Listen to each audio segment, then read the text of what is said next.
Hi friend, విలక్షణ నటుడు నవాజుద్దీన్ సిద్దికీ హీరోగా నటించిన రాత్ అకేలీ హై 2020లో రిలీజ్ అయింది. దానికి sequel Raat Akeli Hai the Bansal murders ఈ రోజు నెట్ఫ్లిక్స్ లో రిలీజ్ అయింది. తెలుగు డబ్బింగ్ లో కూడా రిలీజ్ అయిన ఈ సినిమా ఎలా ఉందో చూద్దాం. ఉత్తరప్రదేశ్ లో బన్సల్ ఫ్యామిలీలో వరుస హత్యలు జరుగుతాయి. ఒకేసారి నలుగురిని చంపేస్తారు. ఆ నలుగురిని చంపింది ఎవరో కనుక్కోవడం కోసం ఇన్స్పెక్టర్ యాదవ్ దిగుతాడు రంగంలోకి. అతను చేసిన రీసెర్చ్లో ఫోరెన్సిక్ డిపార్ట్మెంట్ అధికారి అయిన డాక్టర్ ఫణిక్కర్ అతనికి సాయం చేస్తుంది.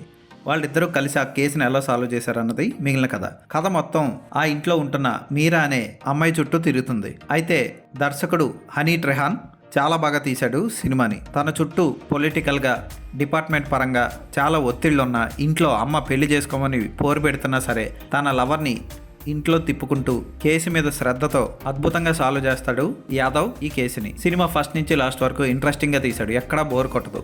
Background music cinema plus photography బాగుంటుంది. రాధిక ఆప్టే పాత్ర చాలా చిన్నది, ఏదో అలా వచ్చిపోతూ ఉంటుంది. నేను కూడా ఈ సీక్వెల్లో ఉన్నాను అన్నట్లు. ఆమె ఫేస్ కూడా బాగా ముడతలు పడినట్లు ఉంటుంది, గ్లామర్లెస్ గా అనిపిస్తుంది. నవాజుద్దీన్ సిద్దికీ తన పాత్రని అద్భుతంగా పోషించాడు. ఆ పాత్రకు అతనే కరెక్ట్, వేరొకరిని ఊహించుకోలేం. రజత్ కపూర్